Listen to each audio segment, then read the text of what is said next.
Le président en Aquitaine remue dans la rue et dialogue avec l'opposition. La CGT à Matignon, Georges Ségui y allait sans illusion, il est sorti désabusé. Chicago, deuxième ville polonaise du monde, un accueil triomphal pour le pape Jean-Paul II. Madame, monsieur, bonsoir. Deuxième journée du voyage du président de la République dans le sud-ouest. Un autre ton, mais dans ses discours, le chef de l'État a de nouveau développé des thèmes régionaux, mais aussi de portée nationale, lançant pour la seconde fois un appel à l'unité des Français. Je vous propose de revoir en images cette journée commencée ce matin à Pau, un reportage de notre envoyé spécial Jean-Louis Le Seine. Sans aucun doute possible, c'est la première fois que le chef de l'État se trouve confronté au cours d'un voyage officiel à une foule, disons, aussi mitigée. Des pancartes, des banderoles, des slogans et surtout des cris qui couvraient, c'est le moins qu'on puisse dire, le bruit des applaudissements. Mais c'est ainsi, semble-t-il, que Valéry Giscard d'Estaing s'attendait à être reçu à Pau. Il l'avait laissé entendre hier dans son discours d'Agen en demandant que dans ce sud-ouest qui a traditionnellement le cœur à gauche, on fasse place un peu plus à la tolérance. Un thème que le président de la République a repris dans son discours à l'hôtel de ville de Pau en réponse à l'allocution sans complaisance du député maire socialiste.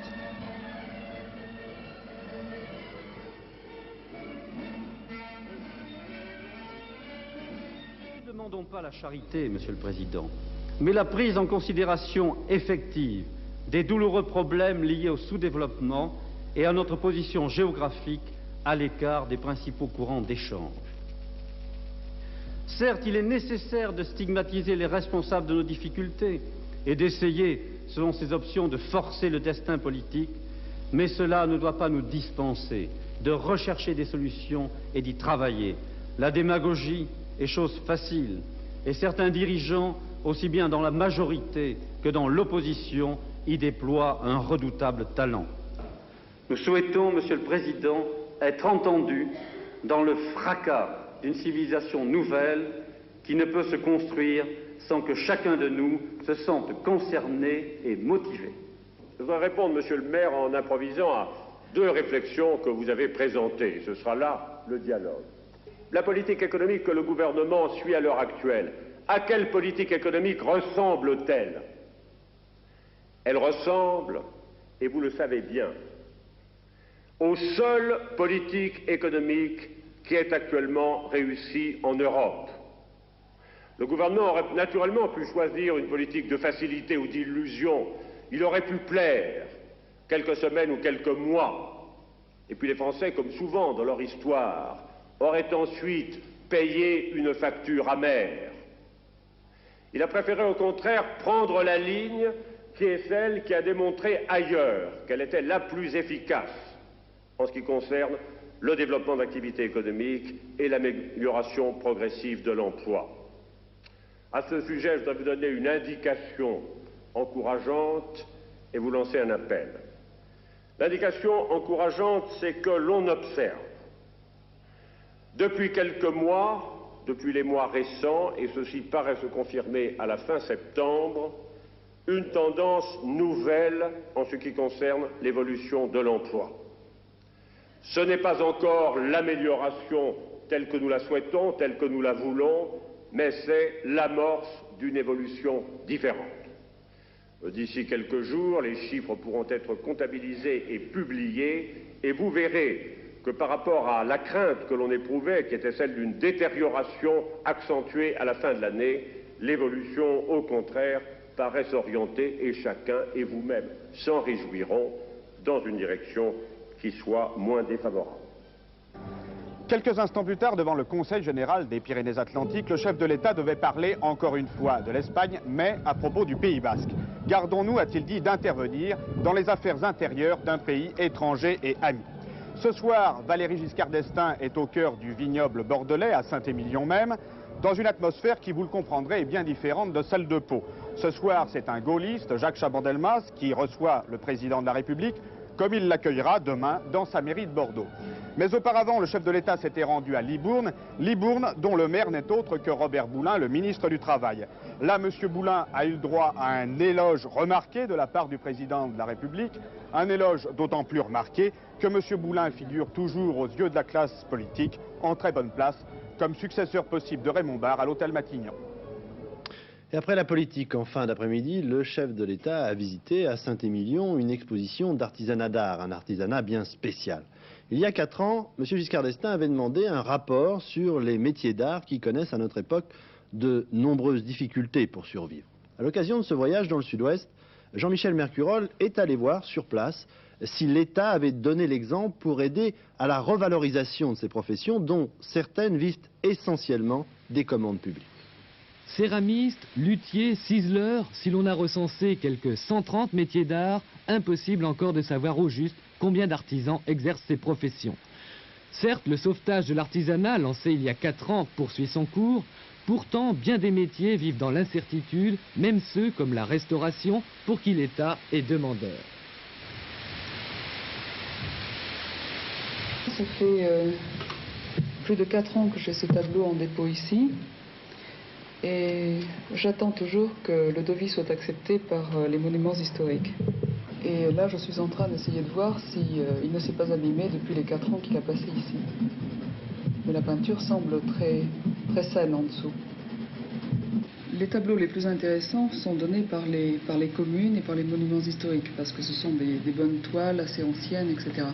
Seulement, malheureusement, on ne peut pas compter uniquement sur cette clientèle-là, parce qu'il faut très longtemps pour que les devis soient acceptés, quelquefois 3 ou 4 ans. Et lorsque le devis est accepté, bon, il faut prendre le travail, il faut 3 mois ou 4 mois ou quelquefois 6 mois pour faire un tableau. Et après, on n'est payé malheureusement que 8 mois ou 1 an après. Alors il est très difficile d'étaler son budget de façon à s'en sortir. Aux difficultés financières s'ajoute l'absence d'un véritable statut. Ainsi, se définir comme artiste, c'est se mettre en dehors des chambres de métier, mais se dire artisan, c'est relever de la même catégorie que les plombiers. Beaucoup reste encore à faire. Au moment où, par exemple, on prône partout la décentralisation, des artisans locaux se voient ravir des commandes chez eux à cause des habitudes de l'administration. Comment ça s'appelle ce que vous faites? La dorure sur bois. Je suis donc doreur sur bois. Mon métier consiste à restaurer les bois qui sont endommagés. Ça fait combien de temps que vous faites ça? Ça va faire une dizaine d'années. Et mon problème à l'heure actuelle, c'est de me faire agréer donc par les monuments historiques, parce que ce sont des grosses entreprises à Paris qui font surtout le travail. Et pour l'instant, la province, on est bloqué. Faute de résoudre ces problèmes quotidiens d'insertion des artisans d'hier dans le monde d'aujourd'hui, c'est finalement le savoir-faire et la qualité qui risquent à jamais de disparaître. Le Figaro Magazine publie son sondage mensuel réalisé par la Sofres. Monsieur Giscard d'Estaing gagne 2 points sur le mois précédent, 51% d'avis positifs contre 49%. Monsieur Raymond Barre, 33 contre 29. Cependant, encore 62% contre 63% des personnes interrogées le mois dernier ne font pas du tout confiance, ou plutôt pas confiance, au Premier ministre pour résoudre les problèmes actuels. Pour la même question, le président, lui, est aussi en hausse, 44 contre 45 le mois dernier. Côté opposition, Michel Rocard gagne 1 point, 43 contre 42 personnes satisfaites. François Mitterrand perd 1 point, 36 contre 37. Monsieur Georges Marchais, lui aussi, recule d'1 point. Ce matin, à l'Assemblée nationale, monsieur François Mitterrand a demandé la constitution d'une commission d'enquête sur l'attitude de la France à l'égard de la République centrafricaine. Monsieur Mitterrand a accusé le gouvernement d'être intervenu après plusieurs hésitations, non pas pour arrêter les crimes de Bokassa, mais pour effacer la trace de compromission avec ce régime. Le travail a repris normalement à la centrale nucléaire de Tricastin. De son côté, la direction de l'EDF réaffirme que les défauts décelés sur les réacteurs ne posent pas de réels problèmes de sécurité. Cela dit, l'EDF ne donne pas de nouvelles dates pour la mise en marche de ces réacteurs. 48 heures après la sévère déclaration contre l'avortement de Monseigneur Elchinger, Monseigneur Etchegaray réaffirme, lui, l'opposition de l'Église catholique au divorce. Autant de prises de position qui s'inscrivent dans la droite ligne suivie par Jean-Paul II. Lundi, M. Raymond Barre doit rencontrer le CNPF après avoir rencontré cette semaine l'ensemble des syndicats ouvriers. Ce matin, M. Jean Bornard, le secrétaire général de la CFTC, a déclaré avoir obtenu des résultats inégaux avec quelques points positifs, notamment sur la politique de la famille. Cet après-midi, c'était le tour de M. Georges Segui, qui avait déjà déclaré qu'il venait sans illusion et qui est ressorti désabusé. Nous aurions bien voulu, et c'est le sens de nos propositions, que des décisions concrètes immédiates soient prises, notamment en faveur des salariés les plus mal payés. C'est le sens de notre proposition du SMIC qui s'associe étroitement au bas salaire. C'est le sens aussi de notre proposition sur l'emploi avec la situation des jeunes qui n'ont aucune garantie statutaire. Mais sur ces questions, nous ressortons les mains vides et les poches aussi. Par conséquent, lorsque le président de la République dit qu'il faut se serrer les coudes, il nous semble bien avoir compris, selon les propos du Premier ministre, que pour le moment, ce que les travailleurs ont le plus à se serrer, c'est la ceinture. Et quant aux coudes, je pense pour ma part que ceux des frères Villot se situent dans la hiérarchie des privilégiés de ce régime bien trop haut pour pouvoir atteindre ceux des vendeuses des magasins où elles sont exploitées. Dans ces conditions, le premier paragraphe de l'accord CGT-CFDT qui dit que présentement c'est l'action qui compte le plus, prend toute sa signification. C'est toute une gamme de réactions qui ponctuent ces entretiens avec les syndicats. Elles vont des notes plutôt positives, comme celle de la CFTC et de FO, à des appréciations franchement négatives, comme celle que vient de porter Georges Segui, et puis des jugements un peu mitigés, comme celui de la FEN ou de la CFDT. De ces rencontres, qui étaient plutôt des séances de travail, il n'est pas sorti de propositions très précises, mais plutôt des ouvertures adaptées aux préoccupations de chaque interlocuteur, par exemple sur la durée du travail pour FO, sur les basses rémunérations pour la CFDT, sur l'emploi des cadres pour la CGC. Pour aller plus loin vers des projets concrets ou vers d'éventuelles négociations, il faut d'abord attendre l'avis de l'autre partenaire social, le patronat. Le CNPF et les petites entreprises viendront l'une après l'autre à Matignon les 2 premiers jours de la semaine prochaine. Et social encore, la gare de Belfort a été occupée cet après-midi par des ouvriers de la société Alstom Atlantique qui ont bloqué pendant 1 heure le train de Paris. L'usine Alstom de Belfort, qui emploie 7500 salariés, est occupée depuis 1 semaine. Les syndicats veulent négocier sur les salaires et les conditions de travail. Une rencontre a eu lieu aujourd'hui au siège à Paris. Pas de commentaire du côté de la direction.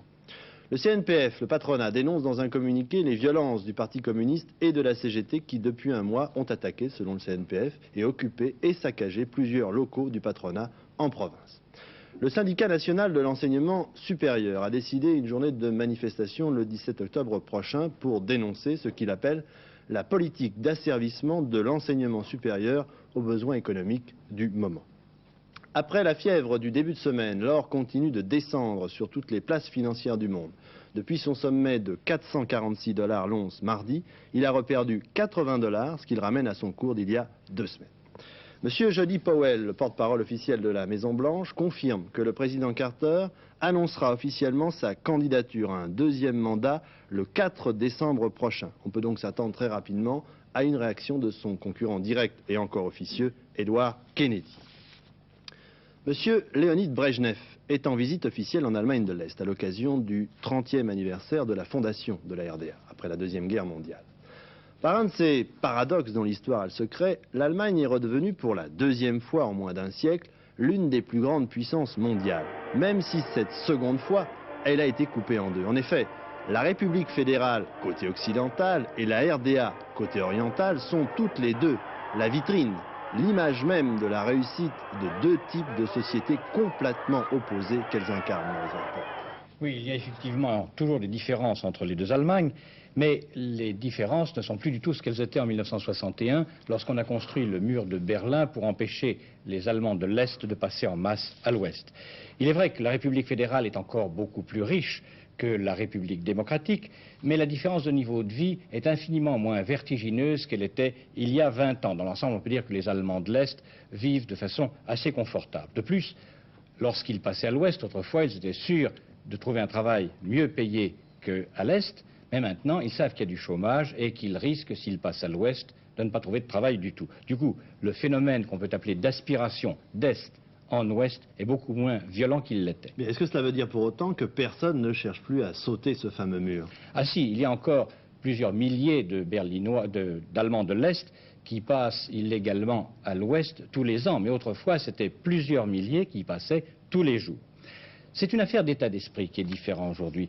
comme les Allemands de l'Ouest. D'ailleurs, les Allemands de l'Est maintenant ont la bougeotte. Ils meurent d'envie d'aller faire un tour à l'Ouest, mais seulement un tour, ce qu'apparemment les dirigeants est-allemands, qui eux n'ont pas évolué depuis 20 ans, n'ont pas compris, et sauf de très rares exceptions et des cas particuliers, ils interdisent à leurs concitoyens de passer ce qu'on appelait autrefois le rideau de fer, ce qui a pour effet d'exaspérer les Allemands de l'Est. Ainsi, cet été, à Berlin, quelqu'un me disait « Si j'avais le droit d'aller en Allemagne de l'Ouest, j'en reviendrais certainement. Mais comme on en empêche, si je trouve une combine pour y passer illégalement, je ne dis pas que je n'y resterai pas. » C'est une boutade et un mouvement d'humeur, mais il est significatif. Et comme quoi il apparaît que M. Honecker, le président de la RDA, a su faire évoluer le système économique de son pays vers une plus grande libéralisation, mais du côté du politique, ce n'est pas du tout la même chose. En bref encore, à la réunion des pays producteurs de pétrole, l'OPEP, à Vienne, le Qatar lance l'idée d'un abandon du dollar pour fixer le prix du pétrole, et le représentant de l'Arabie Saoudite annonce que son pays réduira sa production au début de l'année prochaine. Ce sera aussi le cas de l'Algérie. Le pape poursuit son voyage aux États-Unis. Il était aujourd'hui à Chicago où l'a suivi Philippe Arroy.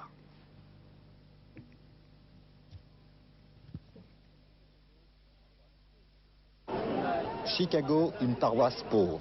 5000 personnes attendent dans le froid le pape qui ne s'arrêtera que 5 minutes devant l'église. Lorsqu'il arrive, c'est la joie, parfois le délire. On veut le voir, lui parler, le toucher. Ce courant mystérieux qui passe entre Jean-Paul II et les foules aussi diverses soient-elles, on a beau y être habitué, il étonne toujours. Et il tranche tellement sur le passé. Il y a 1 an seulement que Jean-Paul II a été élu pape. Mais pourquoi aime-t-il autant ce pape? Il est merveilleux, il est grand. C'est une personnalité extraordinaire. Alors, pour nous autres, je ne sais pas, c'est difficile à expliquer, franchement, mais c'est un héros pour nous autres. You like him? Yeah. I like the Pope because it's here. And you? I like the Pope because he's the king of the world. J'aime le pape parce qu'il est le roi du monde, dit cet enfant. Le roi du monde serait-il en train de redorer à lui seul le blason de l'Église catholique? C'est chez les pauvres et les jeunes qu'il a le plus d'impact, les pauvres et les enfants dont parle l'Évangile, le fondement de la doctrine.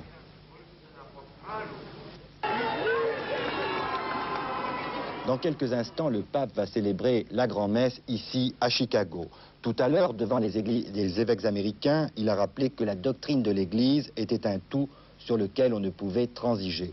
Pour nous résumer, il a tendu les bras à l'Amérique et l'Amérique l'a bien reçu, mais elle a senti que la poigne était ferme. Le pape était donc aujourd'hui à Chicago où il a reçu, comme partout ailleurs, un accueil triomphal. Comme partout ailleurs, mais aussi très différent. Car à Chicago, Jean-Paul II se retrouvait presque chez lui, en Pologne. Un reportage de Jacques Segui. Uczciwość małżeńską oraz że Cię nie opuszczę aż do śmierci.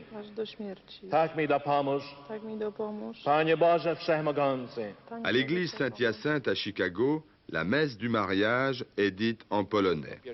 Anna et Dan sont des Américains de fraîche date, lui surtout, qui a laissé toute sa famille en Pologne. Il aurait tout juste pu dire « yes » dans sa nouvelle langue. Dan, qui ne parle pas l'américain, n'a pourtant pas le sentiment d'être étranger ici. Car à Chicago, entre la rue Milwaukee et le Central Park, nous sommes entre l'Amérique et une autre culture.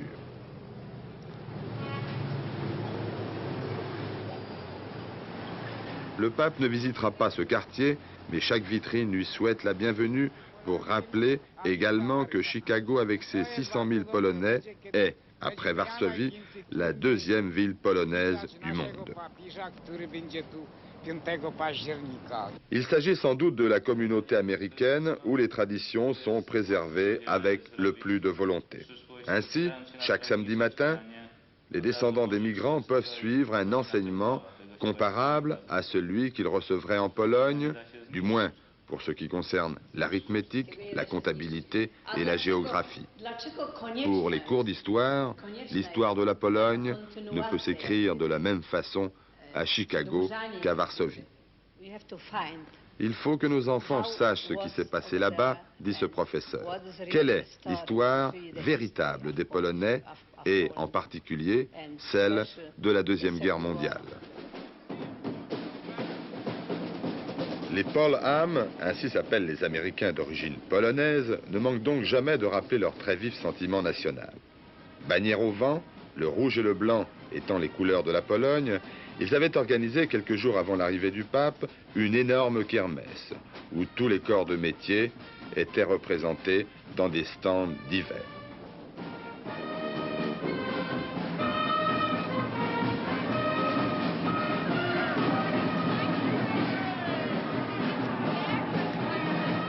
Exemple, la police, car à Chicago, 40% des 14 000 policiers sont polonais. Here in the city of Chicago, it's estimated that 35 to 40% of the policemen are of Polish ethnic origin or affinity. Kermesse, au cours de laquelle l'aliment national, la saucisse, se trouvait mêlé au costume folklorique. Mais, qu'on me passe l'expression, la superstar était Jean-Paul II. La visite du pape ayant fait exploser toutes les activités parallèles. Vendeurs de médaillons, de littérature, de t-shirts, à tel point que sur le plan strictement commercial, le pape était en baisse à quelques jours de son arrivée. La photo du Saint-Père ne se vendant plus 5 $, mais 4 $. Oui, c'est ça les États-Unis. Sans attendre la fin du voyage du pape, tous les journaux et toutes les télévisions américaines sont unanimes pour dire que Jean-Paul II a imposé une image de marque jamais atteinte par aucun autre chef d'État temporel.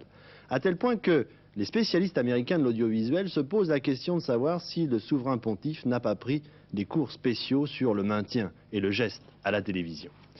C'est vrai que c'est désormais un lieu commun que de dire que le style de l'Église catholique a beaucoup changé depuis l'avènement de Jean-Paul II. Mais pour vous parler de cette dernière innovation, j'avoue que je suis un petit peu ennuyé. En 2 mots, voilà de quoi il s'agit. Radio Vatican, la voix officielle de l'Église catholique, vient de diffuser une série d'émissions dont le titre pourrait être « Le Christ répond en direct à vos questions ». Rassurez-vous, il ne s'agit pas d'un remake du fameux film de Jean-Yann, ni d'un blasphème de ma part, mais d'une expérience visant à démontrer que l'Évangile est toujours adapté aux grands problèmes de notre siècle. Une enquête. Quel jugement portes-tu sur le monde d'aujourd'hui ? Je ne suis pas venu condamner le monde, mais le sauver. Et ton opinion sur la situation politique? Rendez à César ce qui est à César et à Dieu ce qui est à Dieu. Marie, mourrez donc... C'est normal. Seul Radio Vatican pouvait réussir à avoir cet entretien exclusif avec Jésus-Christ. On a interrogé le Christ sur la drogue, le terrorisme, la paix et la guerre, la situation politique.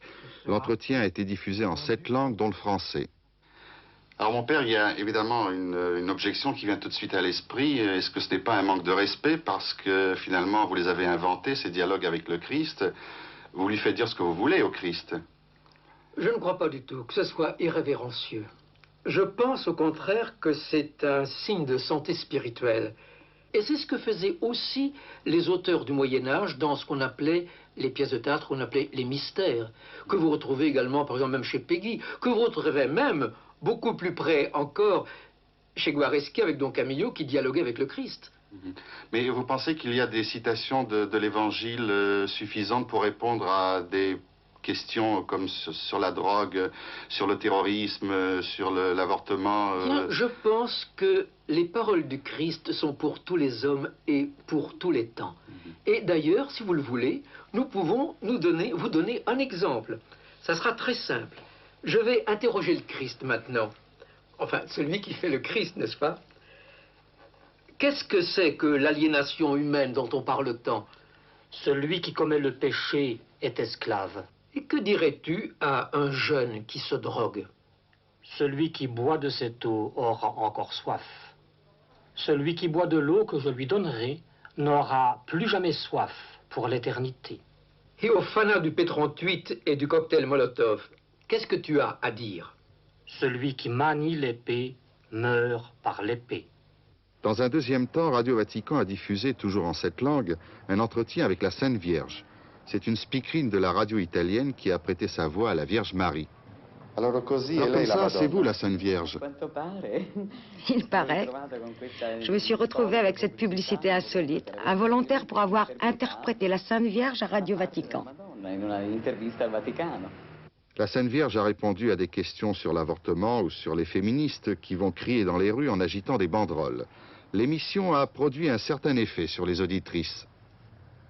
Parlez-nous de ces coups de téléphone que vous avez reçus après l'émission. Des coups de téléphone absurdes. Des personnes fanatiques m'ont appelé, des femmes par exemple, membres d'associations du genre les filles de Marie ou les filles de Sainte Marie.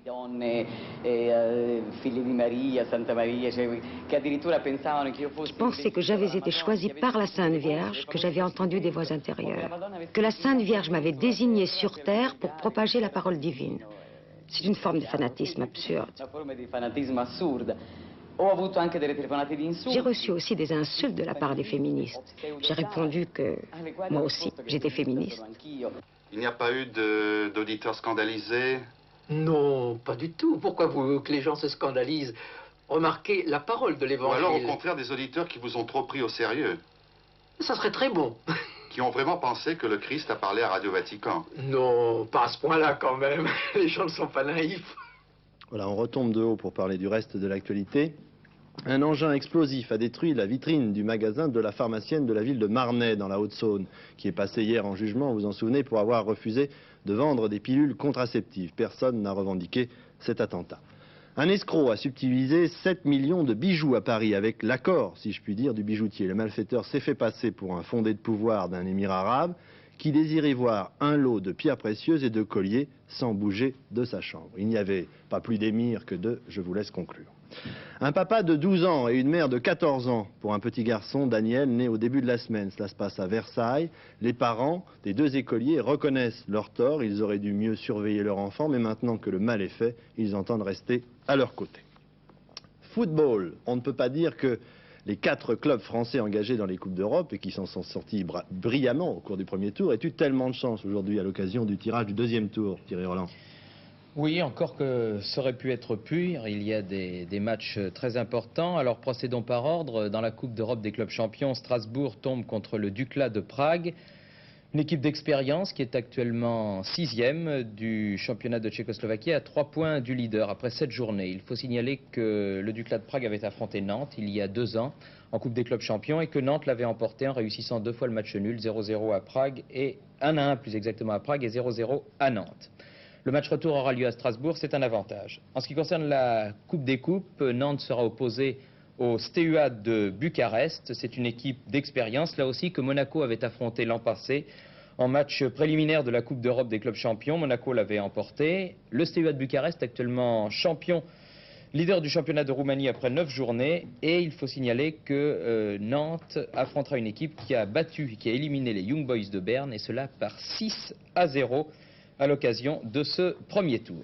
En Coupe de l'UEFA, c'est la coupe qui passionne parce que c'est la coupe que joue Saint-Étienne. Eh bien, Saint-Étienne retrouve le PSV d'Eindhoven. C'est lui qui est le plus mal tombé, Saint-Étienne. Oui, je crois, en effet, parce que le PSV est une grosse équipe, l'une des 3 meilleures du championnat des Pays-Bas. Ils sont actuellement 2e à 1 point de Feyenoord dans le championnat des Pays-Bas. Et c'est à peu près la même équipe du reste que Saint-Étienne avait affronté à 2 reprises en 1976 et que les Stéphanois avaient battu 2 fois. Ils retrouveront donc les Poortvliet, Van der Kulen, Loupsé, les frères de Kerkhoff et aussi le gardien de but Van Beveren. Les nouveaux s'appellent Koster, Valquet et Koeman et ils ont éliminé au premier tour l'équipe de Gijón qui est actuellement leader du championnat d'Espagne. Enfin, Monaco affrontera une équipe de l'Est, Lokomotiv Sofia, donc on connaît peu de choses, il faut bien le dire. Actuellement 7e du championnat de Bulgarie avec 3 victoires, 2 nuls et 3 défaites, a éliminé Ferencváros, les Hongrois, au tour précédent. Donc on peut penser que Monaco devrait s'en sortir car Monaco a éliminé une très forte équipe russe au tour précédent. Répétons-le, bon c'est un tirage au sort difficile mais vraiment ça aurait pu être pire. Oui mais vous croyez au sans faute Thierry, cette fois-ci? Ah ça serait formidable 2 fois de suite mais enfin en étant très optimiste c'est pas impossible. Bon bah soyons optimistes.